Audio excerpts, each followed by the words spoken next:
ഒരു അധ്യാപിക ഏറ്റവും കൂടുതൽ ശ്രദ്ധിക്കേണ്ടത് ഡിസിപ്ലിനാണ്.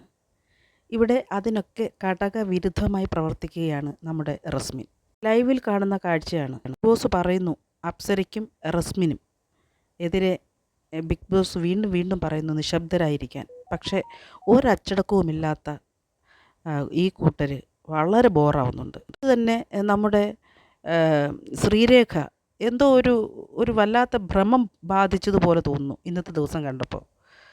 എന്താണോ എന്തോ. പവർ ടീമിൻ്റെ നല്ല പവറായിരുന്ന സിബിനും പൂജയും ഇല്ലാത്തത് ഈ വീട്ടിൽ വളരെയേറെ കുറവുകളുണ്ടാക്കുന്നു. പക്ഷേ സിബിനും പൂജയും ഇല്ലാത്തതാകാം ഇവരുടെയൊക്കെ ഈ അഹങ്കാരത്തിന് കാരണം. സിജോ വന്നതിൽ വലിയ മാറ്റമൊന്നും കാണുന്നില്ല.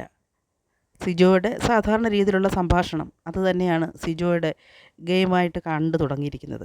പക്ഷേ ഇവിടെ തീർച്ചയായും നമ്മുടെ സിബിനും പൂജയും എത്തേണ്ടത് വളരെ അത്യാവശ്യമായിട്ട് തോന്നുന്നു.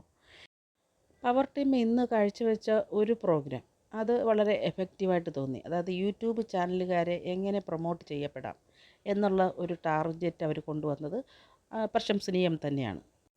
പക്ഷേ ഇത്തരം കാര്യങ്ങൾ കൊണ്ടുവരുമ്പോഴും നമ്മുടെ ഈ മത്സരാർത്ഥികൾക്കൊന്നും എല്ലാവരും ഒന്നുമല്ല, അപ്സര, റസ്മിൻ അങ്ങനെയുള്ള ഒന്ന് രണ്ട് പേർക്ക് ഇതൊന്നും അത്ര ശരിയായി വലുതായിട്ട് തോന്നുന്നില്ല. ഇതൊന്നും ആവശ്യമില്ലാത്തതാണ് എന്നുള്ള ഒരു ഭാവത്തിലാണ് അവരുടെ ഇരിപ്പും സംസാര രീതിയും പ്രകടനങ്ങളുമൊക്കെ. തീർച്ചയായിട്ടും റസ്മിനും അപ്സരയ്ക്കും എന്തോ വലിയ സംഭവമാണെന്നാണ് അപ്സരയുടെ ഒരു ഭാവം.